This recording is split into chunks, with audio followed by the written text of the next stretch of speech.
Let's talk about the Pope's visit. Let's just start there, because the Pope has been talking about one of your signature issues, and that, of course, is immigration.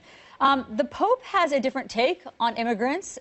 He, in fact, spoke out to people who might not feel comfortable with immigrants. And let me just read to you his sort of poignant words.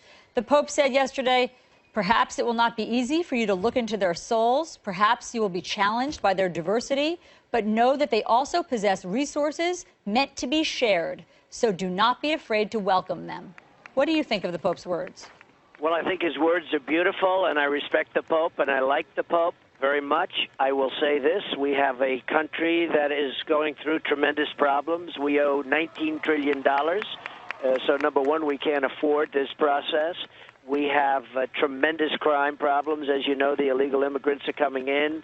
And you just have to look at San Francisco and Kate, or so many other instances. California 2 weeks ago, where a woman was absolutely decimated, killed, raped by an illegal immigrant, a veteran, at 66 years of age, by the way. And many, thousands and thousands of cases. We're having tremendous crime waves. We have a lot of problems coming in. We have drugs pouring over the borders. We have to seal up our borders. We have to do something about illegal immigration. And people like my plan very much, and I think it's a plan that's going to happen. But let's talk about another topic that the Pope has talked about, and that's climate change. The Pope has said that he is clear that this is a problem that cannot be left to a future generation. Do you agree that climate change is a pressing problem?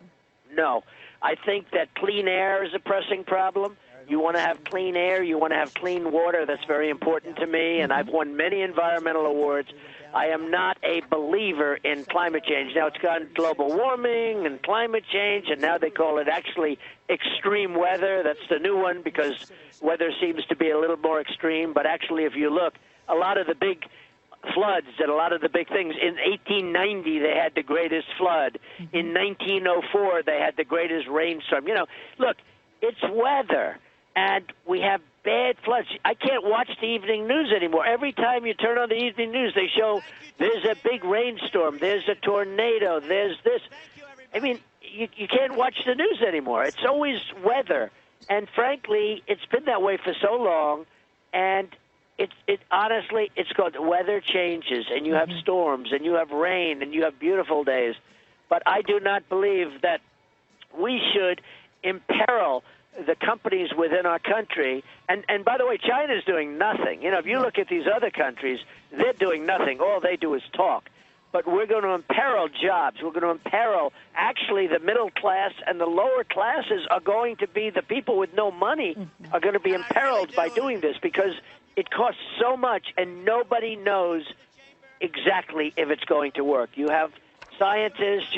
I don't know if you remember, a number of years ago in Europe, the scientists were passing around emails and notes to each other talking about what a hoax it is. Well, look, I know what you're referring to, the East Anglia situation where a couple of scientists were using the wrong data.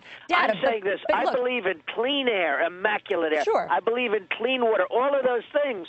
But I don't think we can destroy our country. If we have climate change, or if we have global warming, it's going to be of the nuclear form. Yes. Because we have incompetent politicians watching over us when it comes to nuclear weapons. So you're saying that you don't think that climate change or global warming is man-made, and you actually don't believe that it is a pressing problem. It's good to get you on the record with